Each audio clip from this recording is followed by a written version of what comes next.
जय हिंद साथियों, आप सभी को वेलकम है आपके अपने यूट्यूब चैनल एना क्लासेज में।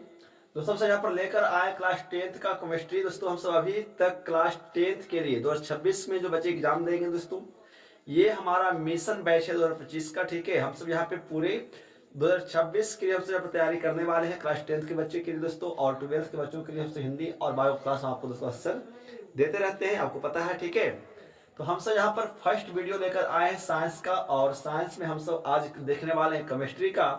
केमिस्ट्री का चैप्टर 1 है जिसका नाम है रासायनिक अभिक्रिया एवं समीकरण दोस्तों। ठीक है, इससे पहले हमने क्या किया है कि बायो का फर्स्ट चैप्टर जैव प्रक्रम के अंतर्गत हमने पोषण चैप्टर को दिया है। आज के क्लास में हम सब दोस्तों यहाँ पर केमिस्ट्री लेकर आए हैं। केमिस्ट्री में हमसे ये लेक्चर 1 होगा और हम सब अच्छे तरीका से वीडियो को देखने वाले हैं दोस्तों। यदि अभी तक आप चैनल से नहीं जुड़े हैं तो जुड़ जाइए। 2026 के बच्चों के लिए दोस्तों ये बैच हम आपको देने वाले हैं। इसके अलावा आपको मैथ की क्लास भी दोस्तों अब मिलेगा। ठीक है, तो साइंस और मैथ की तैयारी हम यहाँ पे आपको कराने वाले हैं। तो आइए यहाँ पे जो फर्स्ट चैप्टर पढ़ना है जिसका दोस्तों नाम है रासायनिक अभिक्रिया एवं समीकरण। तो सबसे पहले हम समझते हैं कि आप दोस्तों अक्सर दिन प्रतिदिन देखते होंगे कि अपने आसपास के चारों ओर देखते होंगे कि दोस्तों कहीं ना कहीं बहुत सारा परिवर्तन होते आपने देखा होगा। ठीक है, अक्सर जब आप कहीं से एक रास्ते से दूसरे रास्ते जाते होंगे, यदि आप उस रास्ते से सुबह शाम जाते होंगे, ठीक है, तो देखते होंगे कि दिन प्रतिदिन किसी न किसी प्रकार का परिवर्तन आपको देखते हुए मतलब देखने को मिलता होगा। जैसे कोई एक घास का पत्ता ले लीजिए, चाहे एक घास का पौधा ले लीजिए, वो आज हरा है, कुछ दिन बाद दोस्तों वो क्या हो जाएगा, वो पीला हो जाएगा। तो इसका मतलब जो आप देख रहे हैं कि जो घास के पत्ता हरा है, कुछ दिनों के बाद वो पीला हो जाएगा। तो आखिर ये है क्या? आप अपने चारों ओर देखते होंगे कि कोई बकरी का बच्चा छोटा है और वो कुछ समय के बाद दोस्तों उसमें वृद्धि आ जाती है। ठीक है, या फिर आप देखते होंगे कि रात में जब दूध को आप गर्म करते हैं और दूध में जब आप खट्टे पदार्थ का निवेश करते हैं तो वो दूध से दोस्तों वो दही बन जाता है। तो आखिर ये है सब क्या? तो ये सब एक प्रकार का परिवर्तन है जो रासायनिक परिवर्तन के अंतर्गत आते हैं दोस्तों। ठीक है, खास करके जितने भी रासायनिक परिवर्तन हैं कहीं ना कहीं वो एक प्रकार के आपस में अभिक्रिया करता है, तब जाकर के उसमें दोस्तों किसी न किसी प्रकार का क्या आता है, बदलाव आता है। तो जो रासायनिक परिवर्तन होता है पदार्थों के बीच में वो ऐसे ही नहीं होता है, बल्कि वो एक अभिक्रिया के तहत होता है। ठीक है, तो हम सब इस चैप्टर में यही जानने वाले हैं कि रासायनिक अभिक्रिया एवं रासायनिक समीकरण में क्या अंतर दोस्तों, और हम सब यहाँ पे पूरे चैप्टर को अच्छे से पढ़ने वाले हैं दोस्तों। तो अभी तक आप चैनल पर नए हैं तो मिशन से जुड़िए और सब्सक्राइब कीजिए दोस्तों, लाइक कीजिए, ताकि हम आपको इसी प्रकार से दोस्तों वीडियो प्रोवाइड करवाते रहें। तो अब आपको वीडियो दोस्तों पर डे मिलेगा साइंस और मैथ का। ठीक है, अभी दोस्तों ये वीडियो मिल जाएगा 8-9 बजे रात में आपको, और फिर आपको दिन में मैथ का भी मिलने वाला है। ठीक है, तो आइए हम सब रासायनिक अभिक्रिया एवं समीकरण में हम सब तो समझ चुके हैं कि हमारे दैनिक जीवन में कई सारे ऐसे परिवर्तन होते रहते हैं जो कहीं ना कहीं रासायनिक अभिक्रिया के अंतर्गत दोस्तों आते हैं।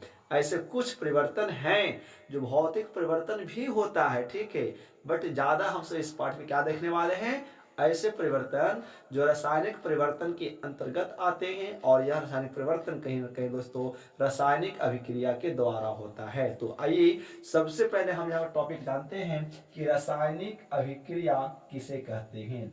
हमारा जो सबसे पहला टॉपिक होगा वो पढ़ना दोस्तों क्या पड़ेगा, वो हम सब पढ़ेंगे कि रासायनिक अभिक्रिया किसे कहते हैं, केमिकल रिएक्शन किसे कहते हैं, हम तो यहाँ पे ये बात करेंगे। ठीक है, तो रासायनिक अभिक्रिया का डिफिनेशन की बात करें, आपको लिखना है। ठीक है, हम बोलेंगे ना जो आपको लिखना है। ठीक है, हम यहाँ पर लिख कर आपको नहीं बताएंगे, दोस्तों हम आपको बोल के बताएंगे। आप कॉपी लेकर बैठेंगे घर पे साथ में। ठीक है, आप अच्छे से कोई भी किताब, आपके पास एनसीईआरटी होगा तो उसमें भारती भवन होगा, आप किसी पर बुक को लेकर बैठ सकते हैं। तो रासायनिक अभिक्रिया की बात करें तो जब कोई पदार्थ है ना, जब कोई पदार्थ अकेले किसी अन्य पदार्थ से, ठीक है, क्रिया करके एक नए गुण वाले पदार्थ का निर्माण करता है, तो हम सब इसे दोस्तों क्या कहते हैं, तो हम सब इसे रासायनिक अभिक्रिया कहते हैं। बहुत आसान हम परिभाषा आपको दिए हैं। रासायनिक अभिक्रिया एक बार सुन लीजिए, जब कोई पदार्थ किसी अन्य पदार्थ से अभिक्रिया करके एक नए गुण वाले पदार्थ का निर्माण करता है तो हम सब इसे क्या कहते हैं, रासायनिक अभिक्रिया कहते हैं। इतना दोस्तों लिखना है आपको, किसमें, रासायनिक अभिक्रिया में। एक और फिर से कि जब कोई एक पदार्थ किसी अन्य पदार्थ से क्रिया करके एक नए गुण वाले पदार्थ का निर्माण करता है तो हम सब इसे क्या कहते हैं, रासायनिक अभिक्रिया के दोस्तों कहते हैं। यदि हम रासायनिक अभिक्रिया की ढांचा की बात करें, ठीक है, रासायनिक अभिक्रिया का हम ढांचा की दोस्तों बात करें, मान लीजिए कि कोई एक ए पदार्थ है, ठीक, और ये दोस्तों ये ए पदार्थ है और ये दूसरे बी पदार्थ से क्या कर रहा है, क्रिया करके, है ना जी, क्रिया कर दोस्तों एक ए बी नया पदार्थ बना रहा है, जो ये पदार्थ दोस्तों इन दोनों पदार्थों से बिल्कुल अलग गुण का होगा, मतलब भिन्न गुण वाला होगा, ठीक है ना। तो हम सब इसी को क्या कहते हैं, रासायनिक अभिक्रिया कहते हैं। दोस्तों उम्मीद होगा कि आप रासायनिक अभिक्रिया को समझ पाए होंगे कि हम सब रासायनिक अभिक्रिया किसे कहते हैं। जैसे आपको पता है, हम एग्जाम्पल के तौर पे एक बात दोस्तों बताते हैं, ठीक है, हमने तो यहाँ पे एक ढांचा दिया ना कि इस प्रकार से रासायनिक अभिक्रिया होता है। तो हम एग्जाम्पल लेंगे, तो जैसे हाइड्रोजन, हाइड्रोजन हाइड्रोजन और क्लोरीन, कौन, हाइड्रोजन और क्लोरीन को दोस्तों मिला करके जब गर्म करेंगे या सनलाइट में दोस्तों रखेंगे तो पता है ये अभिक्रिया करके क्या बनाता है, ये मिल करके एक नए गुण वाले पदार्थ बनाता है, इसका नाम है हाइड्रोक्लोराइड। इसका क्या नाम है, हाइड्रोक्लोराइड। तो हम सब इसी को क्या कहते हैं, हम सब इसी को रासायनिक अभिक्रिया कहते हैं, सॉरी हाइड्रोक्लोरिक, है ना जी, हाइड्रोक्लोरिक, हाइड्रोक्लोरिक होता है, ठीक है, हाइड्रोक्लोरिक होता है दोस्तों। तो यह एक नया पदार्थ बनाया कि जब हाइड्रोजन और क्लोरीन आपस में मिल करके जब गर्म करके दोस्तों, जब दोनों को मिलाकर के गर्म करते हैं या सनलाइट की उपस्थिति में रख देते हैं तो क्या होता है, वो हाइड्रोक्लोरिक अम्ल का निर्माण करता है, ठीक है। तो यह एक क्या है, यह दोस्तों एक रासायनिक अभिक्रिया है, ठीक। इसी प्रकार से आप देख लीजिए, इसी प्रकार से आप देख लीजिए कि कार्बन, कार्बन और ऑक्सीजन,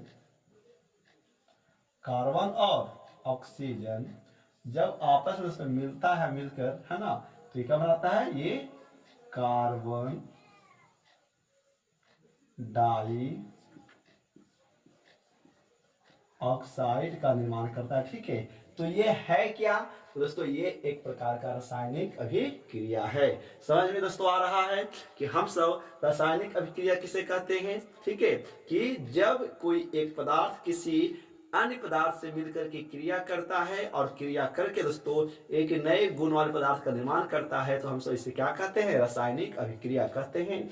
जैसे हमने यहाँ से दो एग्जांपल दिया कि जब हाइड्रोजन और क्लोरीन आपस में दोस्तों अभिक्रिया करता है तो क्रिया करके वो हाइड्रोक्लोरिक अम्ल का निर्माण करता है दोस्तों, ठीक है। चूंकि ये क्या रखिएगा, पहली बात कि हाइड्रोजन क्लोरिक है दोस्तों, वो एक एसिड है, वो एक अम्ल है। जैसे हमने दिया कि कार्बन और ऑक्सीजन तो जब आपस में रिएक्शन करते हैं, अभिक्रिया करते हैं तो अभिक्रिया करके वो क्या बनाता है, बनाता है कार्बन डाइऑक्साइड ऑक्साइड का निर्माण करता है, ठीक है। ये हुआ है रासायनिक अभिक्रिया। अब रासायनिक अभिक्रिया के अंतर्गत दोस्तों दो बातें और निकल करके आएगा, क्या क्या, एक निकल करके आएगा अभिकारक, क्या निकल कर आएगा दोस्तों, एक बात निकल करके आएगा अभिकारक, ठीक है। तो अभिकारक सबसे समझते हैं कि अभिकारक क्या है। तो रासायनिक अभिक्रिया में दोस्तों जो जो पदार्थ भाग लेता है ना, हम सब उसे अभिकारक कहते हैं। याद रखिएगा कि रासायनिक अभिक्रिया में भाग लेने वाले पदार्थ को हम सब क्या कहते हैं, हम सब यहाँ पे अभिकारक कहते हैं। या आप दोस्तों ऐसा बता सकते हैं कि हमेशा तीर के बाएं ओर ही हमेशा अभिकारक रहेगा। याद रखना है तो ये जो तीर का जो एरो मार्क है दोस्तों, ये एरो मार्क के बाएं ओर वाला पदार्थ ही हमेशा अभिकारक होता है, ठीक है, याद रखिएगा। तो ये तो हो गया अभिकारक। दोस्तों इसी में एक शब्द और आता है और वो आता है प्रतिफल। क्या आता है दोस्तों, प्रतिफल। तो याद रखेंगे कि रासायनिक अभिक्रिया में भाग लेने वाले पदार्थ जब आपस में क्रिया करके एक नए गुण और पदार्थ का निर्माण करता है दोस्तों, हम सब उसको क्या कहते हैं, उसको प्रतिफल कहते हैं। उसे क्या कहते हैं, हम सब प्रतिफल कहते हैं। और प्रतिफल तीर के दोस्तों दाएं ओर होता है। ठीक है, हमेशा प्रतिफल तीर के दोस्तों दाएं ओर ही होगा। ठीक है ना, याद रखना है इतना बात। मतलब अभिक्रिया में जो जो पदार्थ भाग ले रहा है वो सबका सब क्या है, तो सबके सब अभिकारक है, और मिल करके जो एक नए गुणवान पदार्थ का निर्माण कर रहा है वो आपका क्या दोस्तों, तो वो आपका एक प्रतिफल है। ठीक है, और इस बार जो 25 में जो बच्चे एग्जाम दिए थे साइंस में 10th क्लास में, उसमें सवाल आया था। ठीक है, कि रासायनिक अभिक्रिया में भाग लेने वाले पदार्थ को क्या कहते हैं, तो रासायनिक अभिक्रिया में भाग लेने वाले पदार्थ को प्रतिफल अभिकारक कहते हैं दोस्तों। और अभिक्रिया के दौरान जो पदार्थ बनता है हम सब उसे क्या कहते हैं, प्रतिफल कहते हैं। ठीक है ना, ये दो बातें आपको समझ आ रहा है यहाँ पे क्या, कि रासायनिक अभिक्रिया क्या है, रासायनिक अभिक्रिया में भाग लेने वाले पदार्थ को क्या कहते हैं दोस्तों। हम जब पढ़ा लेंगे तो सवाल डालेंगे। ठीक है, इसका आंसर दोस्तों देना होगा। रासायनिक अभिक्रिया में जो भाग पदार्थ लेता है हम सब उसे अभिकारक कहते हैं, और अभिक्रिया के दौरान जो पदार्थ का निर्माण होता है दोस्तों हम सब उसे क्या कहते हैं, प्रतिफल कहते हैं। यहां तक समझ में आया आपको, यहां तक दोस्तों कोई दिक्कत नहीं है ना। चलिए आगे बढ़ते हैं। अब जब हम रासायनिक अभिक्रिया पढ़े हैं दोस्तों, तो अब इसके आगे हम सब पढ़ेंगे मेरे बउआ जी कि रासायनिक अभिक्रिया की क्या क्या विशेषताएं हैं। इस बार सवाल 2025 में आया हुआ है प्रथम फर्स्ट पाली में कि रासायनिक अभिक्रिया की विशेषताओं को लिखना है। ठीक है, तो बउआ जी आपको वीडियो को अच्छे से देखना है और वीडियो को अंत तक देखना है। ठीक है, आप कॉपी कलम लेकर बैठेंगे ताकि समझ में मजा दोस्तों आने वाला है। ठीक है, यदि समझ में आता होगा ना कमेंट दोस्तों जरूर करेंगे। तो ये तो हो गया रासायनिक अभिक्रिया किसे कहते हैं, अभिकारक क्या होता है और प्रतिफल क्या होता है। हम सब अब आगे पढ़ेंगे क्या, अब हम सब आगे पढ़ने वाले हैं क्या, कि रासायनिक अभिक्रिया की विशेषताएं, रासायनिक अभिक्रिया की विशेषताएं।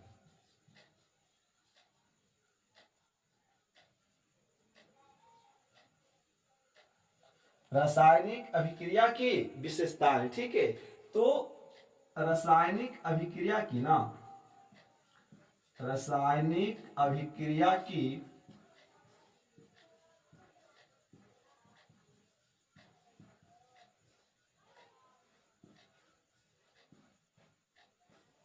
निम्नलिखित विशेषताएं है ना। इसका आंसर आपको इस प्रकार से दोस्तों देना होगा। ठीक है, कि रासायनिक अभिक्रिया की क्या है, निम्नलिखित विशेषताएं। जब सवाल पूछा जाएगा कि रासायनिक अभिक्रिया की क्या क्या विशेषताएं, ठीक है, तो आपको क्या लिखना होगा, कि लिखना है कि रासायनिक अभिक्रिया की निम्नलिखित विशेषताएं हैं। ठीक है, तो रासायनिक अभिक्रिया की कौन कौन सी विशेषताएं हैं तो वो हम सबसे पहले यहाँ पर जानने वाले हैं। ठीक है, तो रासायनिक अभिक्रिया की जो विशेषता नंबर 1 है क्या, कि जब कुछ ऐसे पदार्थ है दोस्तों जब आपस में वो अभिक्रिया करता है, तो अभिक्रिया करने के दौरान जब वो नए प्रतिफल का निर्माण करता है तो उसके साथ साथ दोस्तों गैस की भी उत्पत्ति होती है।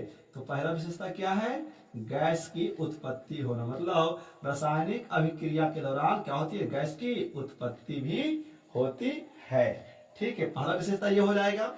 दूसरा विशेषता की बात करेंगे हमसे यहाँ पे कि जब रासायनिक अभिक्रिया होता है, जब दो पदार्थ आपस में अभिक्रिया करते हैं और अभिक्रिया करने के बाद जब वो नए पदार्थ का निर्माण करता है तो अभिक्रिया के बाद क्या होता है दोस्तों, अवक्षेप का भी निर्माण होता है। ठीक है, अब सवाल ये है कि सर ये अवक्षेप क्या है, अवक्षेप क्या है।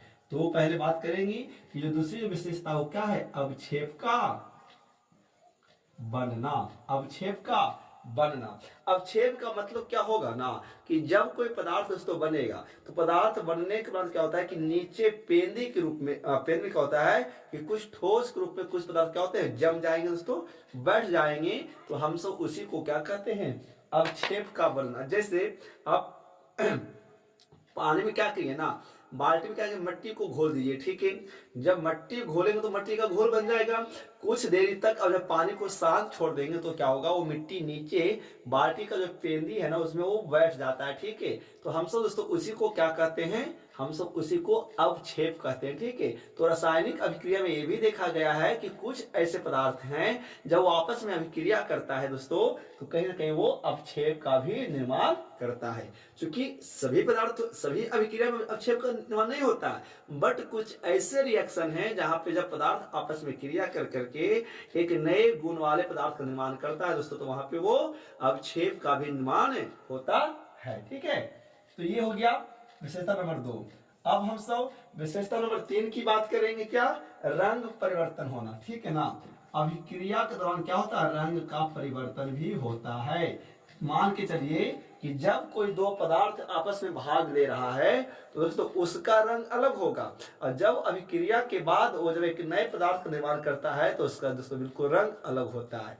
आप समझिए इस बात को। देख, जब आप दूध को जमाते हैं तो देखते होंगे कि दूध का रंग कैसा होता है? उजला होता है। ठीक है, और जब आप उसी दूध को गर्म करके उसमें जब खट्टा पदार्थ दोस्तों डालते हैं और जिससे वो दही का निर्माण होता है, तो देखे होंगे दोस्तों कि दही का रंग बिल्कुल अपने मूल तत्व से क्या होगा? वो अलग हो जाता है। ठीक है ना, तो यही है क्या कि रासायनिक अभिक्रिया के दौरान दोस्तों देखा गया है कि ऐसे कई सारे अभिक्रिया हैं जहां पे रंग परिवर्तन भी होता है। तो हम सब कह सकते क्या है कि जो रासायनिक अभिक्रिया की जो विशेषता है वो क्या है? तीसरा है वो रंग का परिवर्तन होना। फिर क्या होगा? फिर दोस्तों ताप में परिवर्तन होता है ना, ताप में दोस्तों ताप में परिवर्तन। ठीक है, रासायनिक अभिक्रिया के दौरान देखा गया है कि ताप में भी परिवर्तन होता है। तो ये सब विशेषताएं हैं जो आपको यदि बोर्ड में पूछा गया तो आपको यहाँ पे लिखना है। चौथा है क्या? है ना, अवस्था में परिवर्तन। दोस्तों क्या है?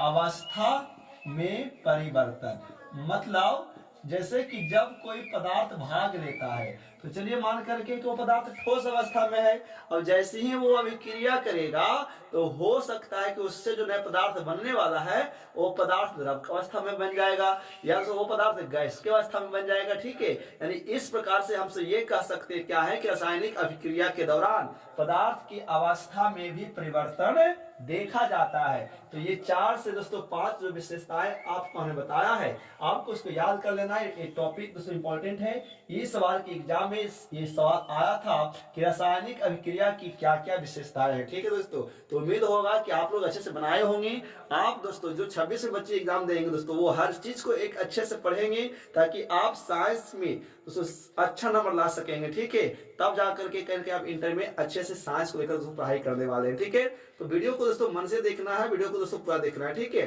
तो हमने अभी तक क्या पढ़ा? हमने अभी तक पढ़ा बुआ जी कि रासायनिक अभिक्रिया क्या होता है, रासायनिक अभिक्रिया में भाग लेने वाले पदार्थ को क्या कहते हैं, अभिक्रिया के दौरान जो पदार्थ बन जाता है उसे क्या कहते हैं, और हमने ये जाना कि रासायनिक अभिक्रिया का जो विशेषता है वो क्या क्या। ठीक है, तो हमने 4 से 5 विशेषता आपको दिखाया है। पहला गैस की उत्पत्ति होना, दूसरा अवक्षेप का बनना, तीसरा रंग का परिवर्तन होना, चौथा ताप में परिवर्तन होना, और पांचवा अवस्था में परिवर्तन होना दोस्तों। ठीक है, तो ये जो सभी चीज है रासायनिक अभिक्रिया की विशेषताएं हैं। एक बात आप याद रखिएगा, एक सवाल दोस्तों पूछा जाता है, जैसे हम बताया ना कि रासायनिक अभिक्रिया में क्या होता है दोस्तों?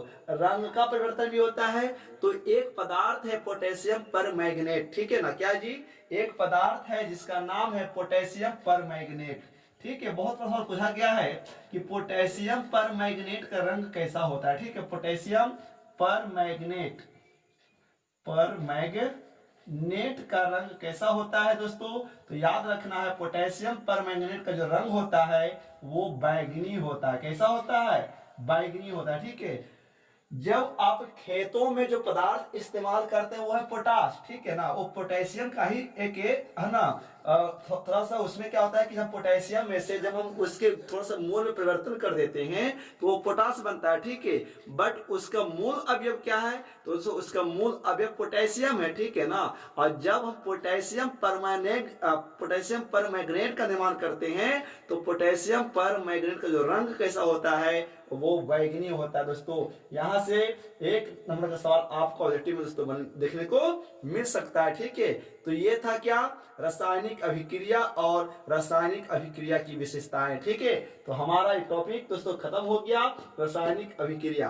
अब हम सब पढ़ने वाले क्या है, अब हम सब पढ़ेंगे रासायनिक समीकरण के बारे में दोस्तों। तो आइए, रासायनिक समीकरण क्या है, अब हम इसके बारे में आगे जानते हैं। ठीक है, इतना समझ में आपको आया होगा, तो आप सबको नोट करते हुए चलेंगे। ठीक है, चलिए, यदि आपको समझ में दोस्तों आता है तो यस करेंगे, ठीक है, और लाइक जरूर करेंगे दोस्तों, करके आपका एक क्लास हमें बहुत अंदर से एनर्जी देता है। ठीक है, तो अगला जो टॉपिक हम सबको पढ़ना है वो क्या पढ़ना है, रासायनिक समीकरण।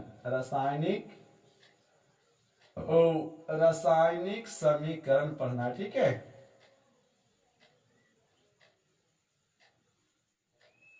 केमिकल इक्वेशन क्या पढ़ना है जी, केमिकल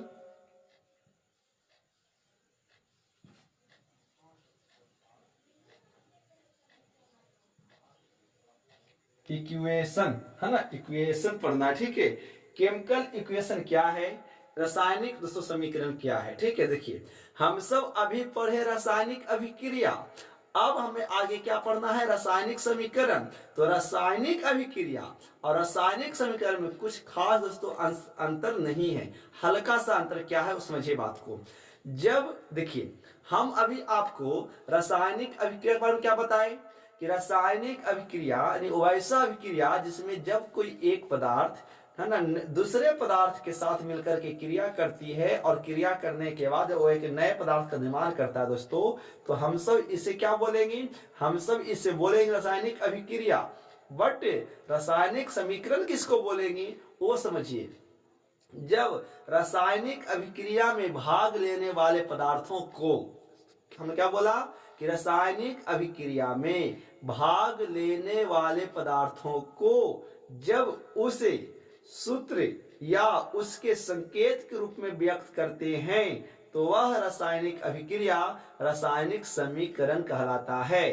फिर से दोस्तों एक बार देखिए कि रासायनिक अभिक्रिया में भाग लेने वाले पदार्थों को जब सूत्रों या संकेतों की सहायता से लिखा जाता है तो उसे हम सब क्या कहते हैं, रासायनिक समीकरण कहते हैं। जैसे बात समझिए कि हमने एक अभिक्रिया लिखा, क्या दोस्तों, हमने एक अभिक्रिया लिखा, क्या कि हाइड्रोजन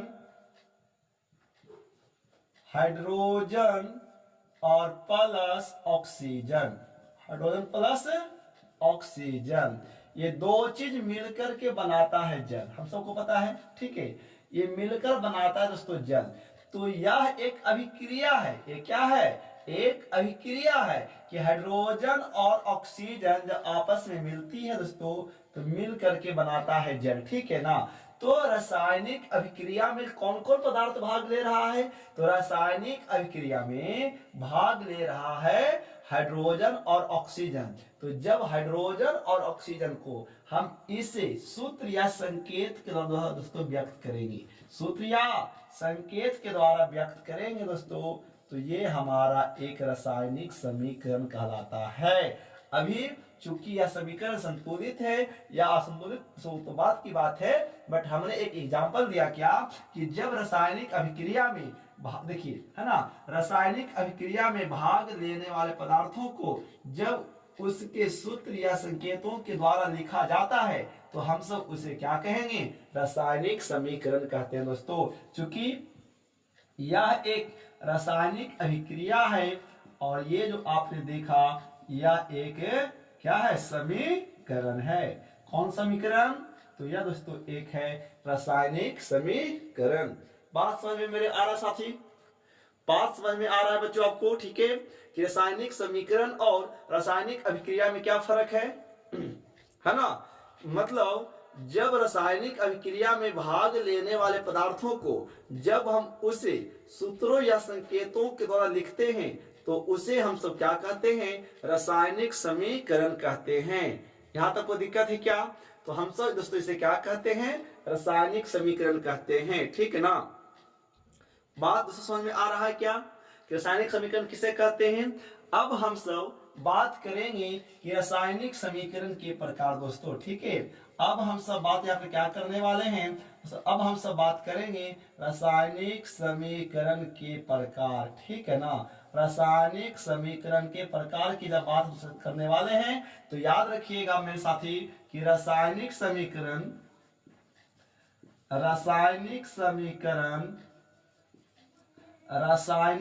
दोस्तों दो प्रकार का होता है। कितना होता है मेरे प्यारे साथियों? तो रासायनिक समीकरण दो प्रकार का होता है, ठीक है ना। रासायनिक समीकरण क्या होता है दोस्तों? तो रासायनिक समीकरण जब रासायनिक अभिक्रिया में भाग लेने वाले तत्वों को है ना या पदार्थों को जब उसे हम सूत्र या संकेत की सहायता से लिखते हैं तो उसे रासायनिक समीकरण कहते हैं। रासायनिक समीकरण दो प्रकार का होता है दोस्तों। कौन कौन? पहला होता है संतुलित रासायनिक समीकरण। पहला क्या होता है दोस्तों? पहला होता है संतुलित रासायनिक समीकरण। और दूसरा जो होता है दोस्तों वो होता है क्या? असंतुलित रासायनिक समीकरण। वो क्या होता है? असंतुलित रासायनिक समीकरण दोस्तों, ठीक है ना। तो याद रखिएगा कि रासायनिक समीकरण दो प्रकार का होता है। कौन कौन? संतुलित और असंतुलित, ठीक है ना दोस्तों। अब हम सब अगला घंटे में ये देखने वाले हैं कि संतुलित रासायनिक समीकरण और असंतुलित रासायनिक समीकरण दोस्तों क्या होता है। हम वो बातें हम सब अगला घंटे में दोस्तों करने वाले हैं, ठीक है। आशा करते हैं दोस्तों कि हमने जितना आपको पढ़ाया है दोस्तों ये समझ में टॉपिक आया होगा। दोस्तों आप इसी प्रकार से वीडियो को पूरा देखना है दोस्तों और सपोर्ट करना है। और आप चैनल पर दोस्तों नए हैं तो लाइक और सब्सक्राइब दोस्तों जरूर करेंगे, ताकि दोस्तों आपका एक दोस्तों लाइक और एक दोस्तों सब्सक्राइब दोस्तों हमें अंदर से मोटिवेट करेगा दोस्तों। यहाँ दोस्तों पैसा नहीं लगता है, तो आपको फ्री ऑफ दोस्तों कॉस्ट पढ़ना है दोस्तों, बिल्कुल कोचिंग के तरह से आपको पढ़ाया दोस्तों, ठीक है। तो दोस्तों आशा करते हैं कि समझ में आया होगा। तब तक दोस्तों नमस्कार, मिलते हैं अगले वीडियो में। जय हिंद, वंदे मातरम दोस्तों, best of luck, good night.